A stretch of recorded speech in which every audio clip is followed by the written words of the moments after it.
दिन पापों का नाश होना निश्चित नहीं माना गया है। इसी पावन तिथि पर एकादशी स्वरूपा देवी का आविर्भाव। राधे राधे, हरे कृष्ण। मार्गशीर्ष मास के कृष्ण पक्ष की एकादशी को समस्त एकादशी व्रतों की जननी माना गया है। इसी पावन तिथि पर एकादशी स्वरूपा देवी का आविर्भाव हुआ था, इसलिए ही इस एकादशी को उत्पन्ना एकादशी कहा जाता है। कहा गया है कि जिस दिन शक्ति का उद्भव हुआ उसी दिन पापों का नाश होना निश्चित हुआ। ये वही दिन है जिससे एकादशी व्रत रखने की परंपरा आरंभ हुई। इसलिए जो भी भक्त पहली बार एकादशी व्रत प्रारंभ करना चाहते हैं वे आज के दिन से ही अपने उपवास और भक्ति जीवन की शुरुआत कर सकते हैं।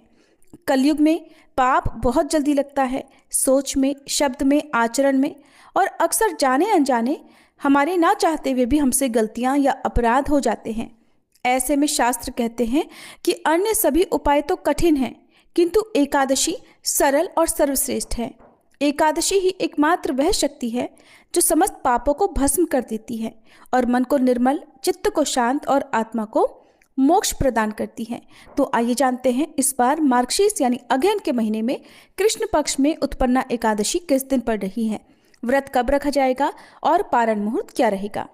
इस बार उत्पन्ना एकादशी का व्रत 15 नवंबर दिन शनिवार को रखा जाएगा, क्योंकि एकादशी तिथि 14 नवंबर दिन शुक्रवार को देर रात 12:50 से शुरू हो रही है। ऐसे में शनिवार को सुबह से लेकर रात तक एकादशी तिथि विद्यमान रहेगी और एकादशी तिथि का समापन होगा 16 नवंबर रविवार को सुबह 2:37 पर। इसके बाद में द्वादशी तिथि प्रारंभ होगी।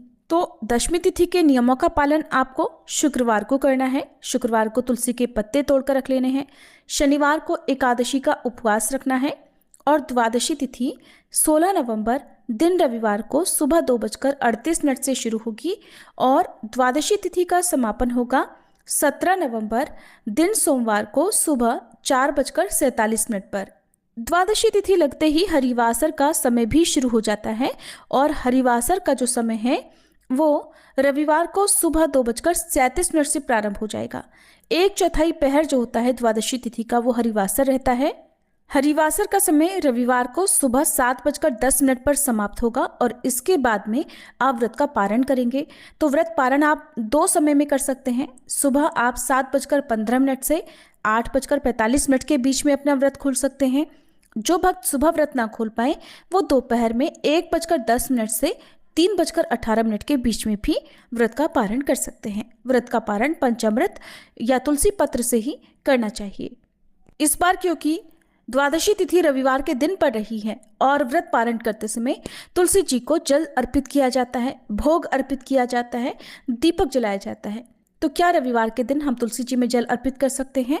इसके अलावा एकादशी और द्वादशी तिथि को कौन कौन से शुभ योग पड़ रहे हैं, इन सब की जानकारी आपको हमारे